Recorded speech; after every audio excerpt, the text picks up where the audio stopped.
Chapter 2. 3 nights later, old Major died peacefully in his sleep. His body was buried at the foot of the orchard. This was early in March. During the next 3 months, there was much secret activity. Major's speech had given to the more intelligent animals on the farm a completely new outlook on life. They did not know when the rebellion predicted by Major would take place. They had no reason for thinking that it would be within their own lifetime, but they saw clearly that it was their duty to prepare for it. The work of teaching and organizing the others fell naturally upon the pigs, who were generally recognized as being the cleverest of the animals.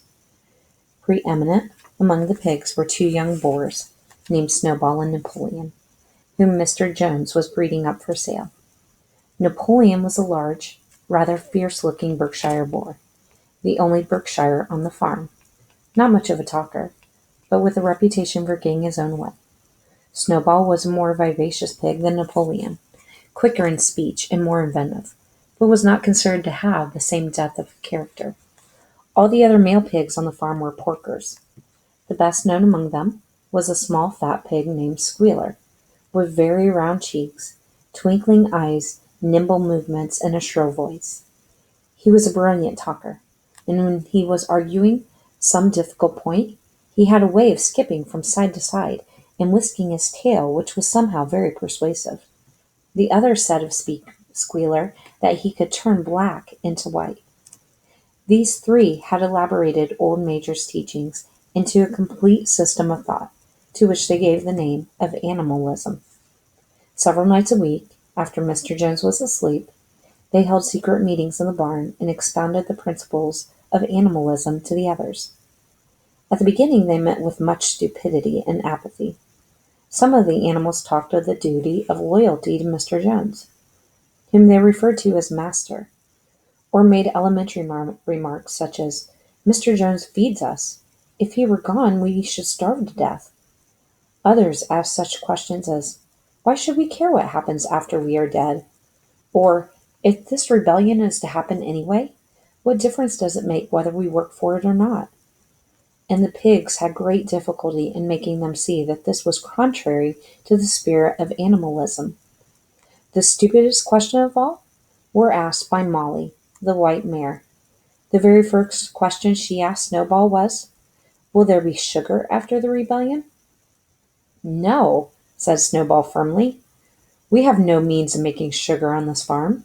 Besides, you do not need sugar. You will have all the oats and hay you want." "And shall I still be allowed to wear ribbons in my mane?" asked Molly. "Comrade," said Snowball, "those ribbons that you are so devoted to are the badge of slavery. Can you not understand that liberty is worth more than ribbons?" Molly agreed, but she did not sound very convinced. The pigs had an even harder struggle to counteract the lies put about by Moses, the tame raven. Moses, who was Mr. Jones's especial pet, was a spy and a tale-bearer, but he was also a clever talker.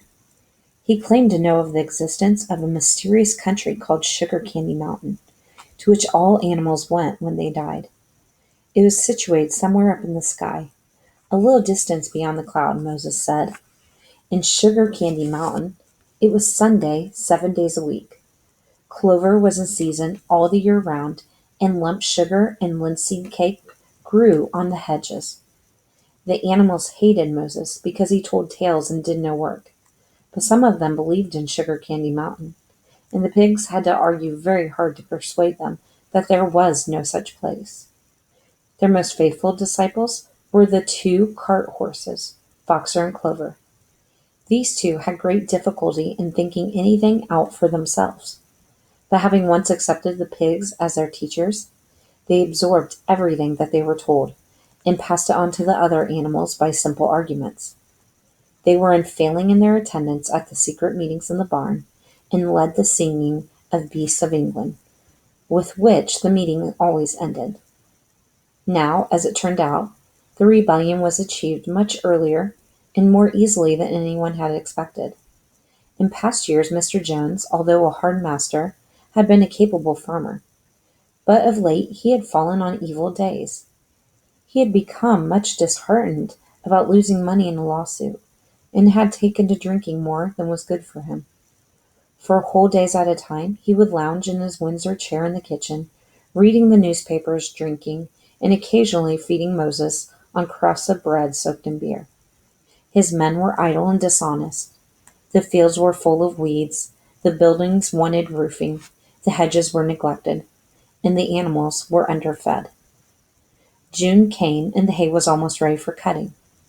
On Midsummer's Eve, which was a Saturday, Mr. Jones went into Willingdon and got so drunk at the Red Lion that he did not come back till midday on Sunday. The men had milked the cows in the early morning and then had gone out rabbiting, without bothering to feed the animals. When Mr. Jones got back, he immediately went to sleep on the drawing-room sofa with the news of the world over his face, so that when evening came, the animals were still unfed. At last they could stand it no longer. One of the cows broke in the door of the store shed with her horn, and all the animals began to help themselves from the bins. It was just then that Mr. Jones woke up. The next moment, he and his 4 men were in the store shed with whips in their hands, lashing out in all directions. This was more than the hungry animals could bear. With one accord, though nothing of the kind had been planned beforehand, they flung themselves upon their tormentors. Jones and his men suddenly found themselves being butted and kicked from all sides. The situation was quite out of their control. They had never seen animals behave like this before, and this sudden uprising of creatures whom they were used to thrashing and maltreating just as they chose frightened them almost out of their wits.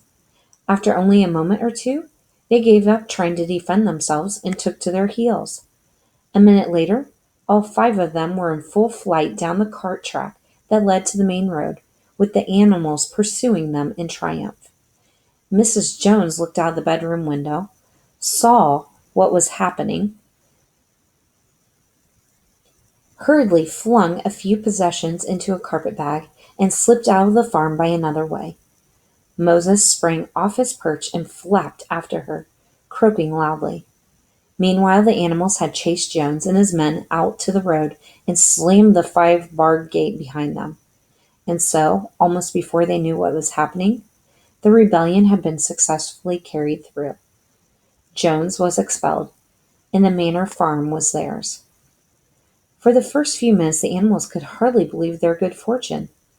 Their first act was to gallop in a body right round the boundaries of the farm, as though to make quite sure that no human being was hiding anywhere upon it. Then they raced back to the farm buildings to wipe out the last traces of Jones's hated reign. The harness room at the end of the stables was broken open.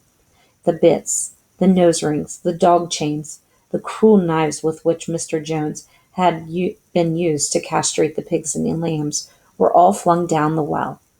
The reins, the halters, the blinkers, the degrading nose-bags were thrown on to the rubbish fire which was burning in the yard. So were the whips. All the animals capered with joy when they saw the whips going up in flames. Snowball also threw onto the fire the ribbons with which the horses' manes and tails had usually been decorated on market days. Ribbons, he said, should be considered as clothes, which are the mark of human being. All animals should go naked. When Boxer heard this, he fetched a small straw hat which he wore in summer to keep the flies out of his ears and flung it onto the fire with the rest. In a very little while the animals had destroyed everything that reminded them of Mr. Jones. Napoleon then led them back to the store shed and served out a double ration of corn to everybody, with 2 biscuits for each dog. Then they sang Beast of England from end to end, 7 times running, and after that they settled down for the night and slept as they had never slept before.